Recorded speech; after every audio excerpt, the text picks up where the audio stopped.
welcome back to the Cover 3 podcast here on CBS Sports. That's Bud Elliott. That's Tom Fernelli. That's Danny Cannell.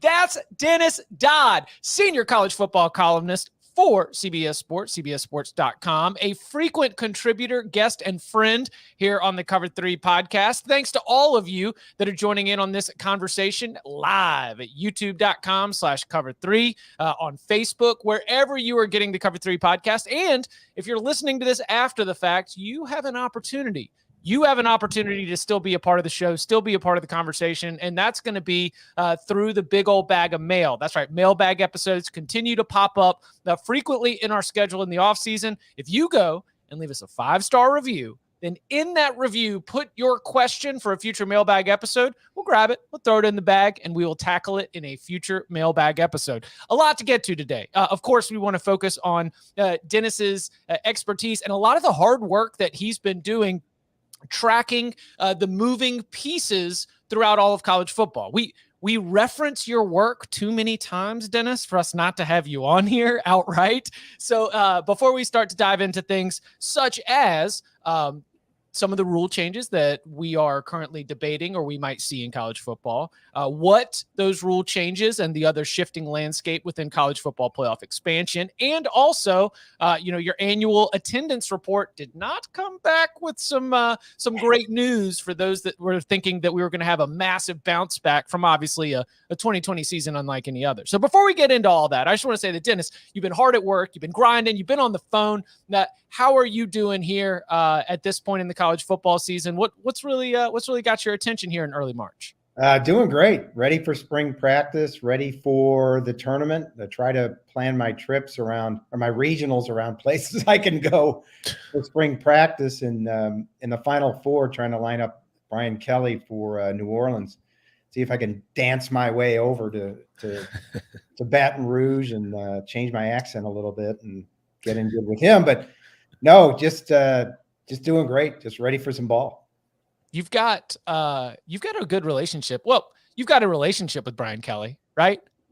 Like, I do. I mean, I'm not going to say we're boys. I suppose he knows who I am.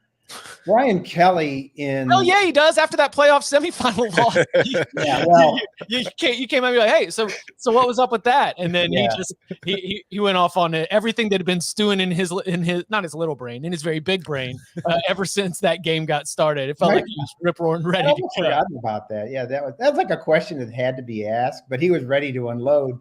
And I think the reason he got so upset that night was because other people started asking the question in different versions of it. He kept getting hit over. Why can't you win the big one? Why do you get to this point? You can't get over the hump. So yeah, I mean, but hey, for whatever it is, $8 million or whatever he's making, I'll take those slings and arrows. Would you say you're part of Brian Kelly's family? Family? No. Family. He changed. This is my favorite line from the offseason. He changed jobs, cultures, and accents to go to the LSU job. So we'll see. Hey, just totally out of left field here. When you look at Brian Kelly and when you're thinking about LSU and you're trying to prognosticate, we oftentimes just sort of throw out your over under, what kind of your prediction would be. But Brian Kelly at LSU, over under 1.5 SEC West championships by the time his tenure is done in Baton Rouge. Ooh, gosh, here's another. I'll answer that, but here's another one that was really a mind bender for me. Somebody asked this, I think, on a radio appearance. Is more successful at his current job, Marcus Freeman or Brian Kelly? And that's interesting too. It's different sets of problems at both schools. It is a culture thing at LSU, which can be overcome. Les Miles is from Ohio. He's not a good old boy. He's not from the South, nor do you have to be. But the 1.2 SEC West titles, I'll take the over if we're just talking about divisions. Yeah, just get into the championship game, showing up in Atlanta with the Tigers, purple and gold, all in the stadium. You've at least gotten them to, because with what's going on at Georgia, I almost feel hesitant to say SEC championships and just say, how many times can you get there by the time your time is done in Baton Rouge? Yeah, Gus Malzahn did it. Jimbo Fisher beat Alabama last year, but I think that's one of the stories of the offseason. Went 7-4 otherwise, a monumental career-changing, program-changing win, and only ends up 8-4. But that's something else. Yeah, I'll take the over on that. I think at his age, his ability to coach, LSU is getting, Notre Dame's winningest coach. That says something. I'll take that. I'll take the over. Now let me ask you this. Tom, are you going under for the same reason I'm going under? I don't know. What's your reason? My reason is that they are not going to have divisions in Yep. about 2 years. So we should probably rephrase the question to SEC title game appearances. Okay. Right? Because like divisions are probably going away. You're not going to have 2 8-team divisions in a 16-team Super League, I wouldn't think. And if that's the case, I'd still go under, honestly, because like if you look at LSU's history, even with the national titles, like when they won the division in 2019, that was the first time they'd won the West since 2011. So they're not like a division champion extraordinaire. They're just one of those schools that kind of just has magical seasons and win a national title. It'll depend on who their annual draws are. If they get stuck with like Bama A&M and then I don't know, Florida, Kentucky or something like that. Yeah. Well, they won't. There's no way they give them Florida, Kentucky, or Florida, Bama, and A&M. I would like you got to get a break somewhere in there. I don't know, but see, that's the thing though, because if you go, we're getting off topic already, but if you go to no divisions and it's the top 2 teams reaching the SEC championship game, like they're not just competing with Alabama and A&M and Auburn anymore. They're also competing with Georgia for one of those 2 spots. So it's like I think that actually lessens their odds. Good point. Think about that. God, think about the SEC. It's nuts. Yeah, and Oklahoma and Texas are coming in too. It's. How do you think that's going to line up? I mean, are we going to see any timetable change there, Dennis? On when Texas and Oklahoma arrive, or is the Big 12 going to make them stay just as long as the contract says? I ask that question every week of somebody in the know, and they keep telling me they're going to stay through the contract, but they wouldn't be surprised if something. Bob Bowlesby says this all the time. We have good bylaws, we have good lawyers, but you never know. Privately, he'll be saying, "Yeah, you never know." I think a key date is probably about this time next year, when maybe things are settled a little bit in the college football playoff. Maybe we know it's going to happen in 26. I think that's what's holding it up now. They might go a year earlier, maybe, and pay whatever penalty it is. But as it was told to me again this week, we're talking to get out right now would be hundreds of millions of dollars based on the early exit fees of the Big 12 and the unknown amount of money it would take to get out of the grant of rights. That's a negotiation. If we're talking hundreds of millions of dollars, we're getting down to the point where, Texas might be able to afford it, but I don't think Oklahoma could. So it's an expensive proposition. All right, Dennis, let's dive into the article that's up now on the potential rule changes. And they're significant. And I thought it was interesting the way you laid it out, because I think this is a critical decision-making process and how it could impact a lot more than just player safety. I mean, it could impact the length of games, so much that goes into it. The story's great, well-researched. What were some of your bigger takeaways that you learned from there, and what direction do you think we're headed? Well, a couple of things. The people in charge, the stakeholders, the rules committee, the commissioners now have taken this semantic approach to shortening games or protecting players or both. They're calling it exposures now for whatever reason. It used to be snaps, plays. Oh, it's a COVID thing. Yeah, use exposure. I mean, it's everyone's buzzword now. So an exposure to me signifies, you're exposing your body to some sort of harm every time, you have a football play. Duh, we know that. But that's what they're calling it. And so by framing it that way, they're making it a health and safety issue. Now, what is less important now these days is length of games. Multiple people that I talked to for this story, and I think a couple of them they're quoted, are saying, I'm less worried about the length of game than what happens within the game. That used to be a thing. But I think what's come back, and I think, Danny, you agree with this, is that the fans don't necessarily care. They care about the commercials, watching on TV, the delay in games. between the quarters, and they give some bank president a check for $30,000 or something. I think that can be fixed. But what fans love is getting there early, tailgating, staying late, enjoying the day. And that's just become less important. And so the stakeholders now are worried about what happens between the lines. If it shortens a game, it shortens a game. But that's not the number one priority. So, Dennis, let me ask you the bigger picture here. They're probably going to make some kind of rule change, as you noted. It seems like there's an urgency that they're showing now. And I don't want to just come out and say they never cared about player safety before, but in many cases, they just kind of paid lip service to it. And by they, I mean, the NCAA Rules Committee and whatnot.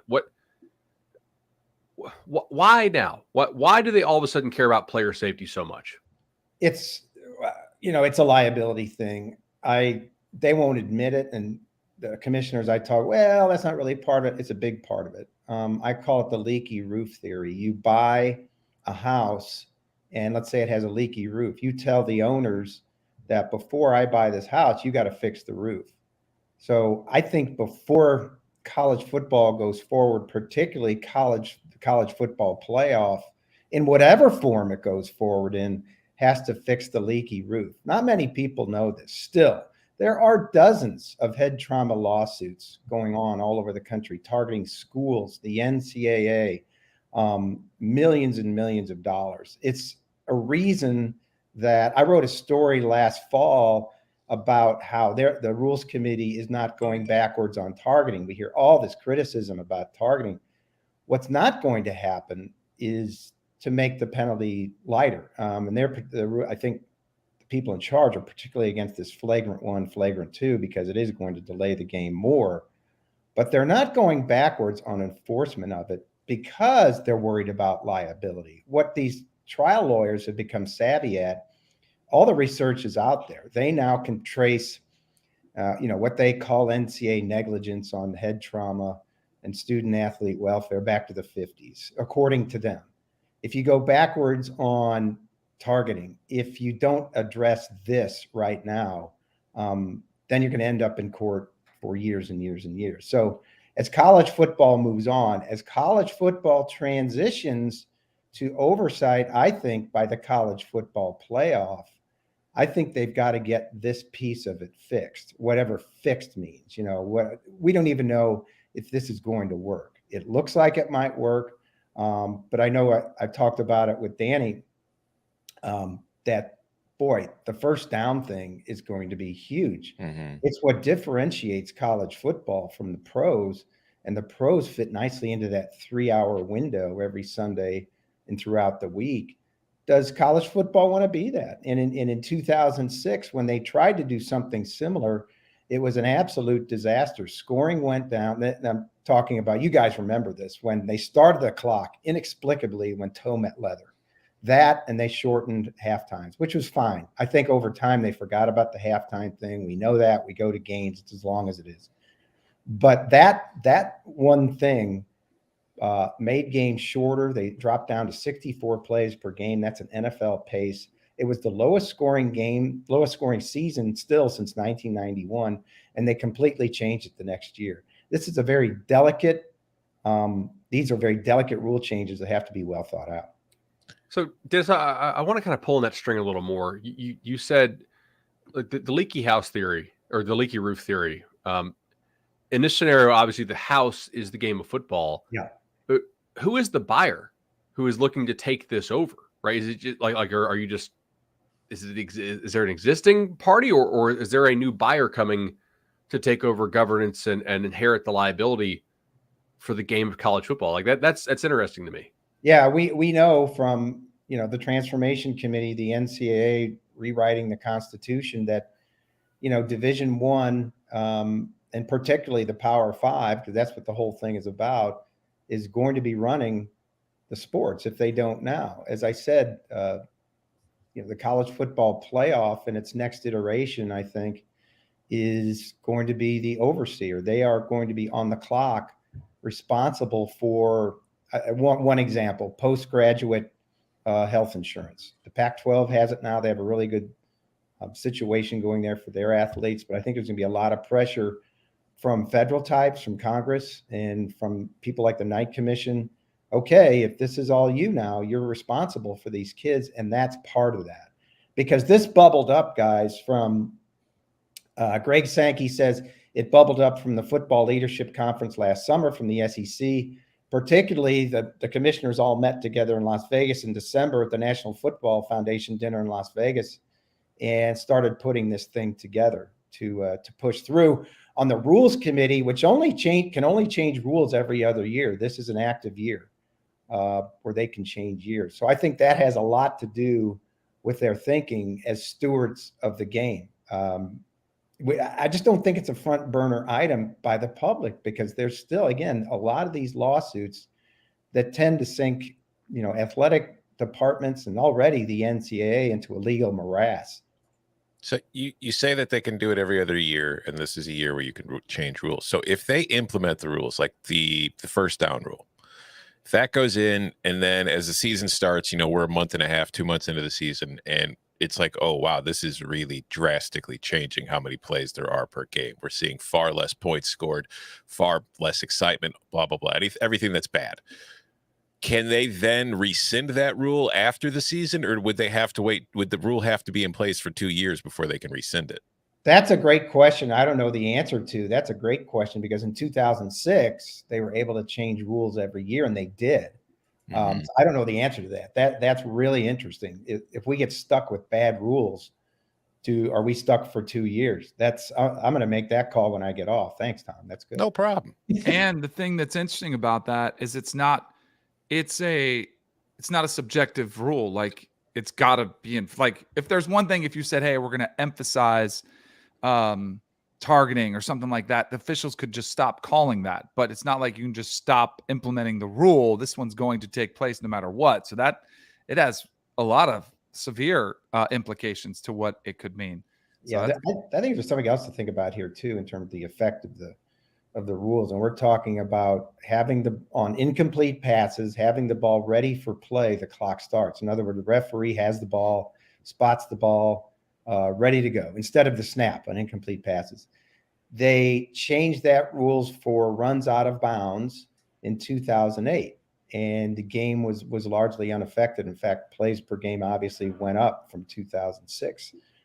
The combination of both those things with runs out of bounds and incomplete passes, not having to wait till the snap of the ball to start the clock, what is the cumulative effect of that? And what is the cumulative effect of first downs where the clock doesn't automatically stop on first down? So that's almost three things you have to put in there. And there are those that will say, oh, scoring goes down. Great for defenses. Back to what football used to be.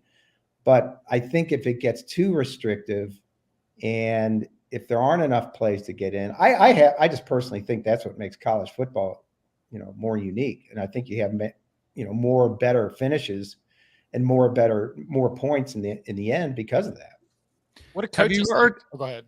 I know you talked to several commissioners and rules experts. What about the coaches? Have the coaches chimed in on this? To say hey, this is going to impact our jobs and our opportunities to come back late in games. What are the coaches that you've talked to said?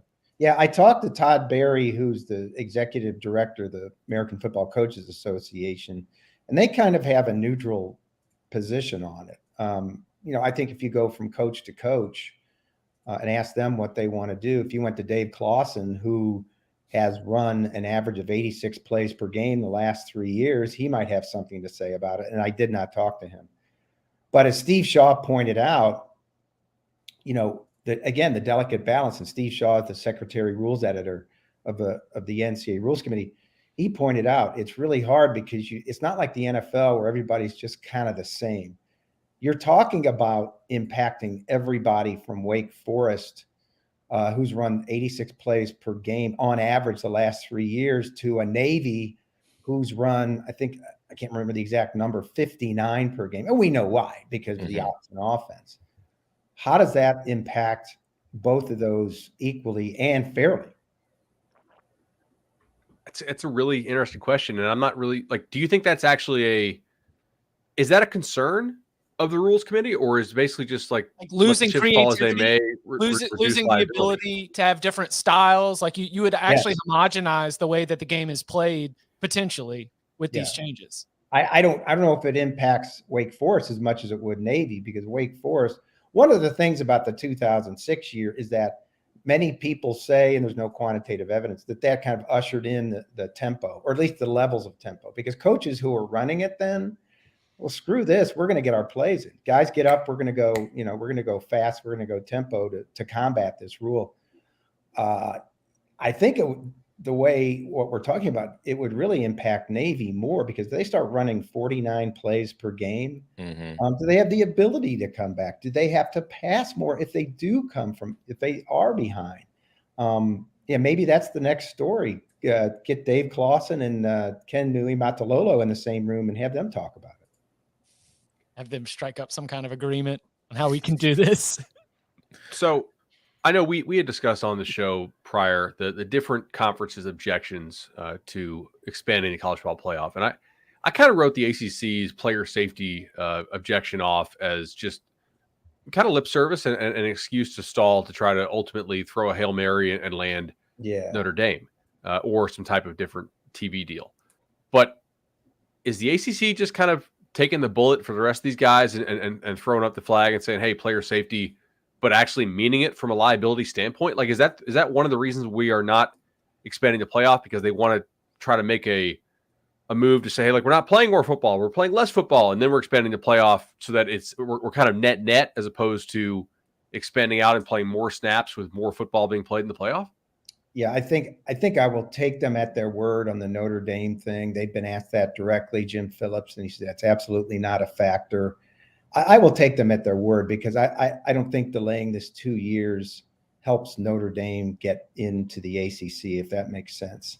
And again, I will take them at their word on why they're voting no. They've called for this 365-day holistic review of college football, where some of this is being discussed, and Jim Phillips and the ACC is absolutely in favor of these things that we're talking about, these rules that are being discussed right now, the exposure movement, if you will.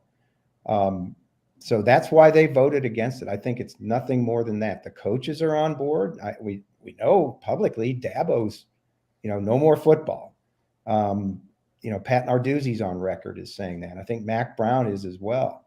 So I think, I'm not saying their concerns are legitimate, because look, there's a reason why 8 other conferences voted for it, and they knew it was coming. And the ACC was one of those conferences, as Greg Sankey's pointed out many times, that 3 years ago, we absolutely need expansion. They need access. I think they can't see the forest for the trees, but I think there's no other agenda there. I think it is what it is. It's to help the student athlete. It's to put a pause button on the game, and maybe, the agenda, maybe the SEC from taking over the world, because that's what the alliance looked like when it was formed, and that's still what it looks like today. Do you know if there's been any consideration for, like, obviously they're calling it exposures. They're not really trying to shorten the length of the games. They're trying to shorten the amount of plays in the game, the quote unquote exposures. Has there been any contact with television networks for how they might feel about this if it does lead to shorter games time-wise, and therefore less opportunities to go to commercial? Yes, all the executive producers of the rights holders are being invited this week to the meeting in Indianapolis. So NBC, CBS, Fox, who am I missing? There's one other in there. It's a 4-letter network? Yeah. ESPN? Never heard of it. Obviously ABC with ESPN are being invited for their input. And one of the things being discussed, not a huge deal, but to get commercials in. You guys probably all watch the Golf Channel, because that's where I see it the most, the side-by-side where action is going on one side and you're selling a floor cleaner on the other for 30 seconds, and nobody misses anything. I think you could easily fit it in football on an extra point, which are just like, that's nothing these days. It's not like the NFL where they miss a few of them every year. These are automatic. So I think you could do that and fit that in and get your commercials in. The average, I was told this a few years ago, I don't know if many people know this. In the average college football game, there are 64 30-second spots. Mhm. So they have to fit those in. That's 32 1-minute spots, if you will. Mhm. And that's a lot of stuff. And it's a big reason why these games are so long. But I think the last average I saw for 2020 maybe was 3 hours and 18 minutes. So that's way, way down than what it was before. How do you view gamed out the college football playoff expansion path? As you mentioned trying to touch base with everybody else and trying to understand what these motivations are and whether you're going to take someone at their word. And Greg Sankey, even, with that very cryptic, we're going to have to rethink our position. As we sit here now, how do you think that the path to expansion, which does seem inevitable, it might not be from your seat, but how do you think we end up getting there by the time it is going to be 2 years from now? We are going to be talking about a new contract, and the college football playoff, as you've mentioned, might sort of become synonymous with college football, with being the league office, so to speak, and really governing and running the sport. How do you think these next steps are going to go as they try to get everybody on board, at least a majority on board, with the future of how we decide a national champion? Yeah, it's going to be a lot more complicated, not less. That's not to say it can't happen, but think about this. 30 months from today, which is a blink of an eye in TV negotiations worlds, ESPN is going to sit down with an exclusive negotiating window for 30 days with the CFP. Are they going to come with a monster offer and try to keep the thing for the next 12 years? I don't think there's a number they can put out there right now that can keep the commissioners from going to market, because that's where the big money is. Within the next 4 years, a bunch of the stakeholders that we know right now are going to be retired. I think Bill Hancock's going to be retired, the executive director. He's 71. Bob Bowlesby is 70. Jack Swarbrick, the Notre Dame AD, is 67 or 68.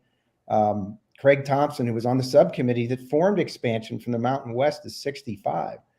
A lot of these people who did this are going to be retired. Look what happened in the last 3 years or 2 years when we had 3 new commissioners.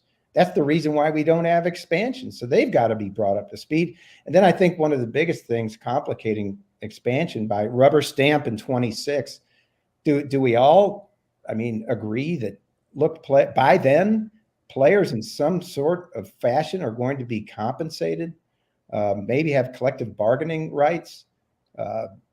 Where's that money going to come from? How's it going to be regulated? Are the schools going to be partners?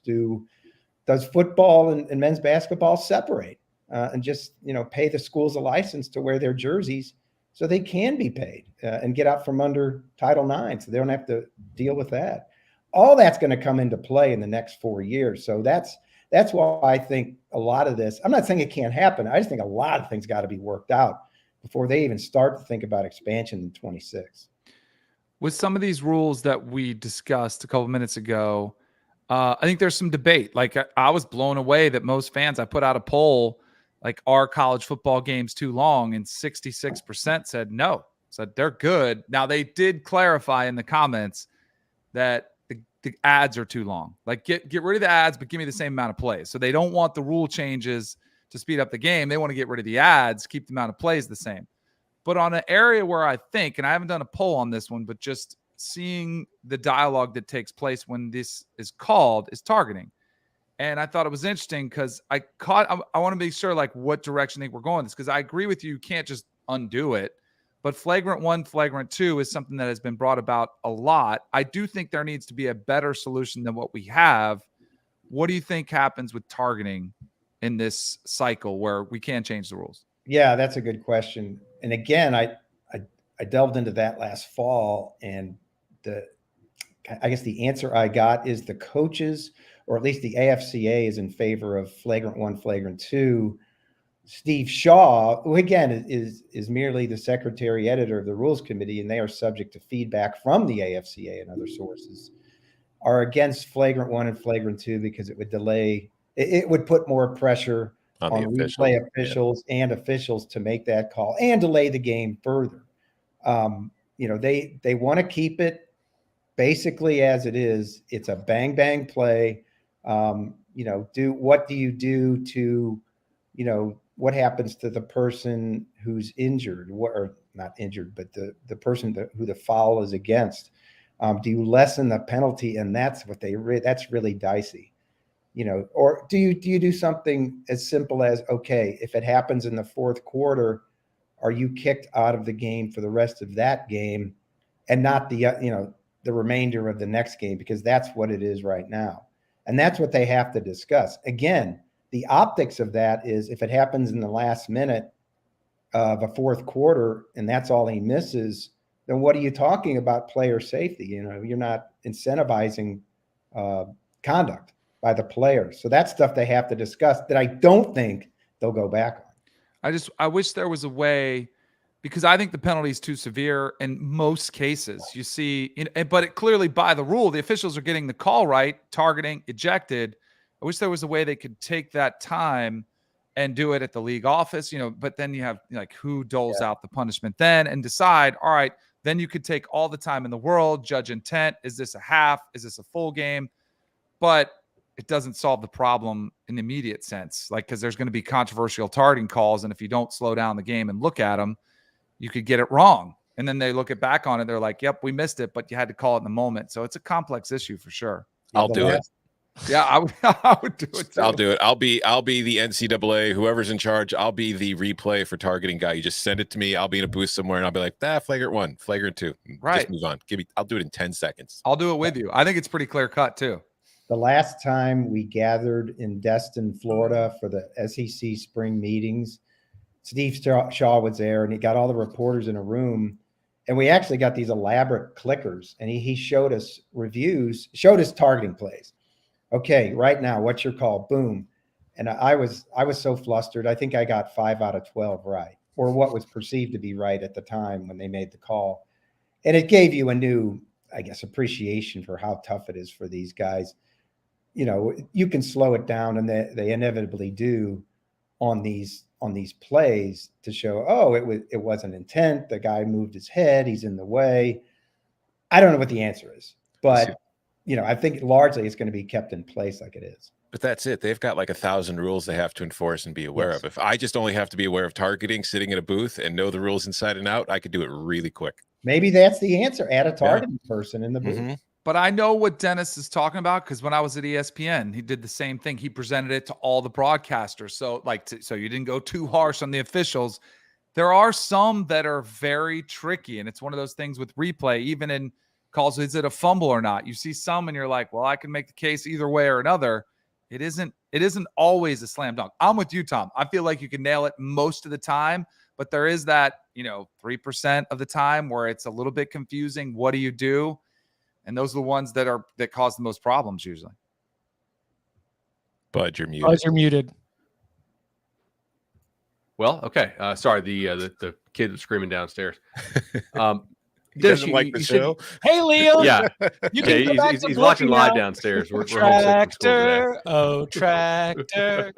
Get the job done. Yeah. All right, Dennis. So you said you only got 5 of 12 right, but that may just be your common sense may have got 12 of 12 right, and the way the rule is written, it ended up causing those to be quote unquote incorrect answers. I do have a question though. So we had these in 2006. It was largely a disaster, the clock rules, right? And nobody liked the product. But I keep hearing the word from you, perception and liability and inherit. Are they in a position to where, what if these rules, Tom asked, could they roll them back in 2 years, theoretically? Is there any way you could see, even if these totally suck, that they're going to roll them back? Because wouldn't a rollback be perceived by the attorneys who are putting together the timeline of NCAA governance and how much care is being put towards treating player safety and injuries? Wouldn't a rollback be seen as not caring about player injuries? If they do this, is there any way it's not here to stay, even if it stinks? No, I think they could look. I think if there's a liability issue, that they'll find a way to change it after a year. But again, what we're talking about, if they institute it, it's going to be less plays, not more, less exposures. That's what this is all about. But yeah, when they only do this every other year, are they like Tom said, are they stuck with it for 2 years? Is it just a bad rule for 2 years instead of 1 year in 2006? And look, I don't think the science is exact. What they've done here to get to this point is go through every game in the last 15 years. And instead of adding plays, that's why we're at exposures. Exposures mean punts, kickoffs, PATs, 2-pointers, and they're still trying to find a way to research how many declined penalties. Yeah, declined penalties that involve contact, pass interference, holding, what have you. To add that's a big lift because there's no database for that. I don't think you'd almost have to go through every game book and look for it. But I think they're going to try to estimate it. And what they've come up with so far is in the last 15 years, it kind of spiked in 2014. I think the number that was given to me was there were 179 total plays per game that year. It doesn't really mean anything because we've got nothing to compare it to. I mean, divided in half, that's 90 exposures per team equally. But we don't know what that is in previous years. The SEC's done its own research. Greg Sankey told me that with these rules or something close to it, you could cut exposures back where teams would play the equivalent of 1.2 less games per season. Now, you don't think that would get the attention of the ACC and Dabo Swinney and some of those people? It absolutely would. But does that impact the game so negatively that it starts to look like 2006? That's the question. What's your sense on the likelihood that these rules are passed and put in place? I think they'll be passed. I mean, then it becomes a question of, in inexact science, how much do they impact the game? As I've said all along, the first down thing is really, the differentiating line between the pros and college. And if they cross that line, what does that look like? Is it so many less plays per game that it's just a different game? And look, at the end of the day, do injuries go down? There's going to be some information released on Friday regarding kickoffs. And I don't know what it is, but apparently there's been a profound drop in injuries, both catastrophic and regular injuries on kickoffs with the implementation of the fair catch, with the ball, most of the balls being going in the end zone for touchbacks, where hardly any balls are being returned, but at least the kickoff is still in the game. And then you weave in the fact that a disproportionate amount of injuries come from the kickoff. There were only, I think the number that was given to me was like, I want to say 6 per game. Don't hold me to that on average right now. But the overabundance of injuries that come from that, and that's been going on for decades. We know that because of the hitting. They've changed the wedge. No more 3-man wedge. I think it's down to 2 now. But Fridays are going to come some information on that, where that in itself, less exposures on the kickoff is work. Coming up on the other side, one of the irreplaceable parts of college football is these stadiums filled with fans and the passion and the pageantry and what that means for the sport itself. The new attendance numbers are out. Dennis Dodd's broken them down. They're very interesting as we continue to discuss the future of college football with CBSSports.com senior college football columnist Dennis Dodd. Next. So, Dennis, the slower decline of attendance has been something that we have been tracking, but it seems that in 2021, the numbers across several different conferences and basically everywhere except for Arkansas, where Sam Pittman has been calling the Hogs and they are packing that stadium out in Fayetteville. It does seem that we are continuing to see drops in attendance. I guess, first of all, what are some of the numbers that stood out to you as being particularly significant with this drop in attendance across the sport? Well, in 2021, and let's start with the asterisk. Yes, COVID was a part of it. From the 20 season, the NCAA did not release attendance figures because of that. But getting back into the stadiums, concern over COVID has to be addressed. But what makes it a story is it's now been in decline nationally 7 years in a row, 9 out of the last 10. And in 2021, lowest average attendance in 40 years since 1981, to the point that the SEC led the country in attendance for the 23rd straight year, but its figure was the lowest since 1999, its average attendance. I think Conference USA and Mountain West may have had the lowest average attendance ever. And again, Mountain West started in 99, and I think Conference USA in 96. The only conferences up, I believe, are the Big Ten and the MAC, both in the Rust Belt. So figure that out. But Sun Belt too. Sun Belt as well. But it's down, and there's a myriad of factors why. And they, even when you factor in COVID, there's still the factor of it's easier to sit at home, it's cheaper. Technology has now made it, you can watch multiple games on multiple TVs. The beer's fresh, it's free, all that stuff still applies. So it's a situation where ADs are kind of pulling their hair out. They don't know what to do.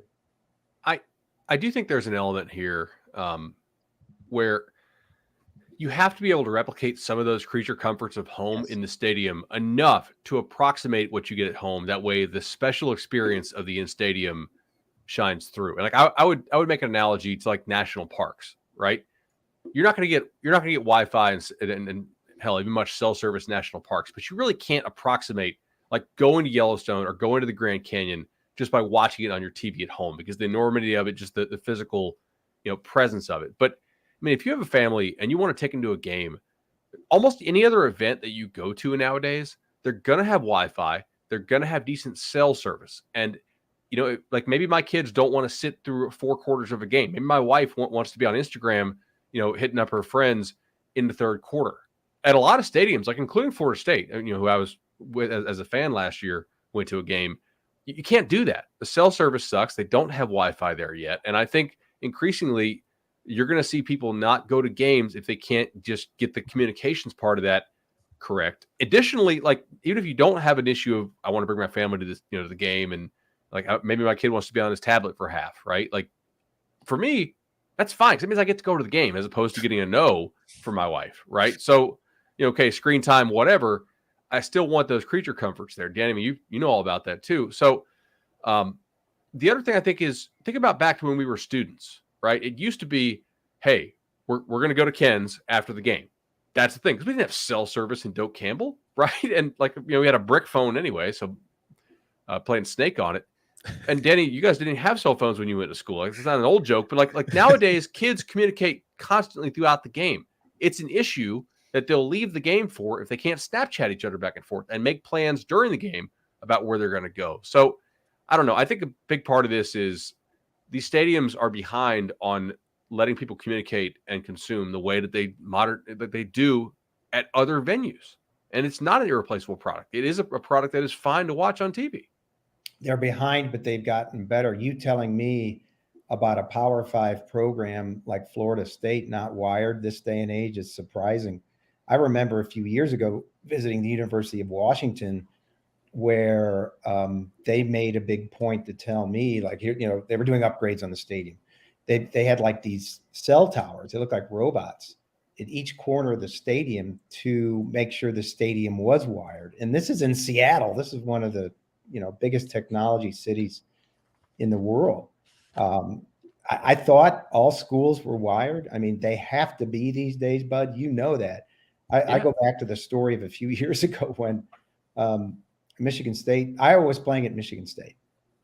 And the student section, it started to rain a little bit. It was drizzling. And the student section emptied out at Michigan State in the middle of a good game. And somebody asked what happened.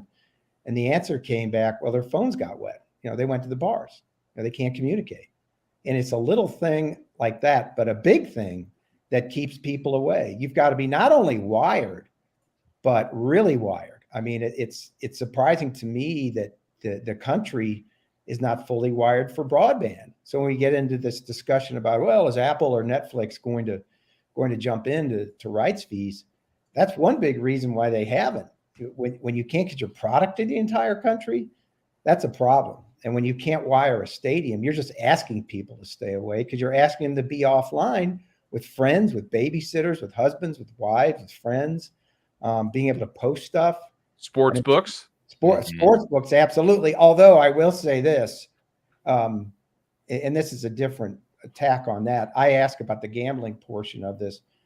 And let's assume you're wired and you're betting on your phone. That doesn't necessarily, I'm told that doesn't necessarily keep you from not going to the game. It doesn't necessarily keep you from going to the game. In other words, you're betting either way. Yeah. It's not an inducement to go to a game. And especially in this day and age of micro betting, where you guys know this is coming, where you can bet run pass, you can bet on props at the end of a quarter. That's all coming, and that's going to be huge. Sorry, Go Dave. ahead, bud.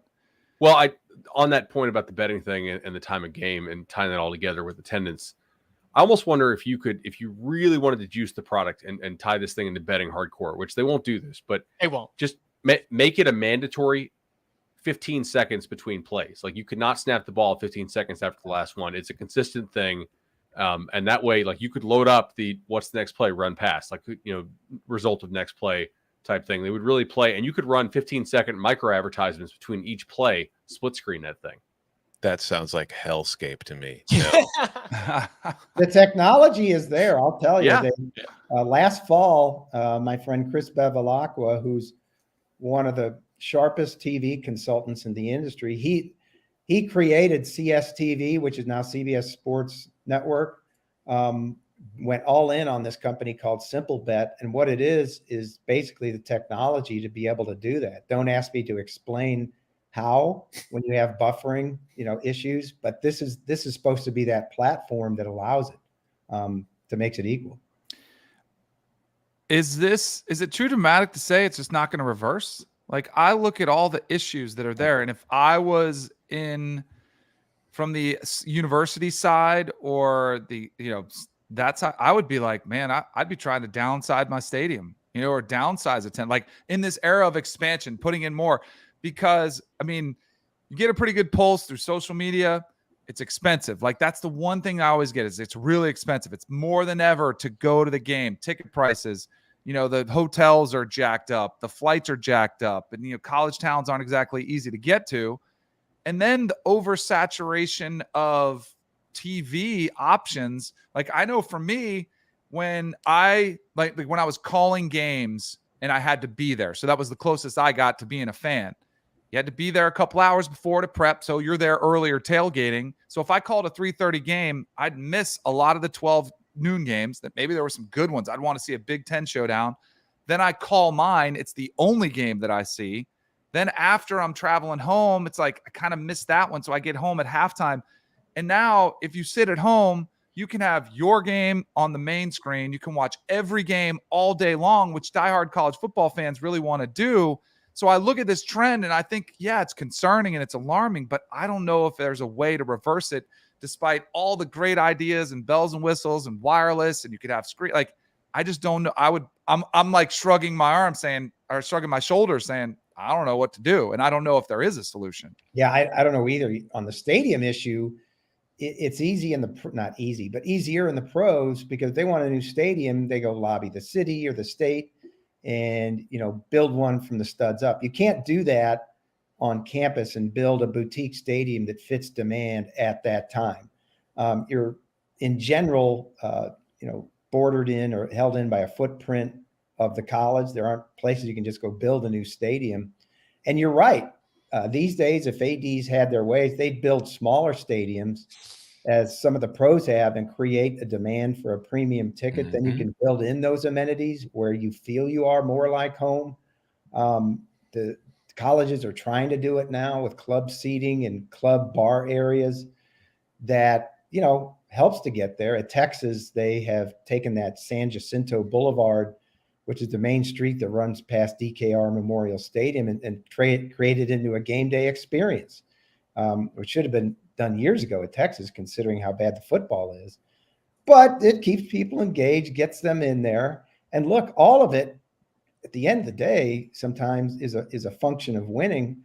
But what I've been told by marketers time and time again, boy, if you base what you're doing on winning, you're in trouble, because there's no guarantee. You can't. Wasn't Georgia down this year? Wasn't their attendance Georgia down? was down. Georgia was down 71 per game, so that was negligible.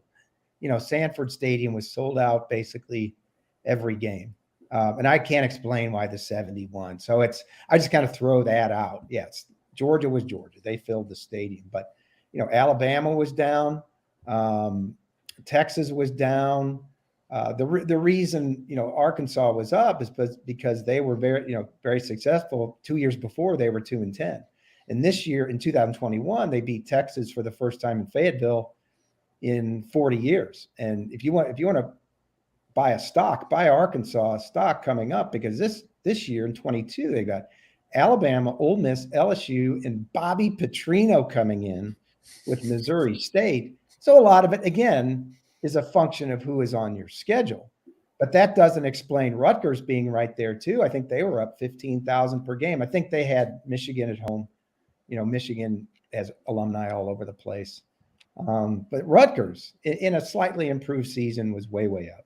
And Texas and Alabama are two schools who, if I'm correct, recently added seats to their stadium. Yes, yeah, they did. Alabama's gone over 100, yes. Mm-hmm. Yeah, I'm with you, Danny, on the idea of downsizing stadiums, because I think that just as far as, like Dennis, you said, as far as creating demand for the product, that helps because there are fewer tickets available. Pretty simple, supply and demand. But I also think for television wise, I think it just presents a better atmosphere and a better product to see. Because like even if you have a stadium that's got 70,000 capacity, and say you've got 50,000 people there, which is above the national average from what most schools are getting, that's still 20,000 empty seats you're seeing on television every game. And it kind of just makes you think, oh, these people don't care. Why should I?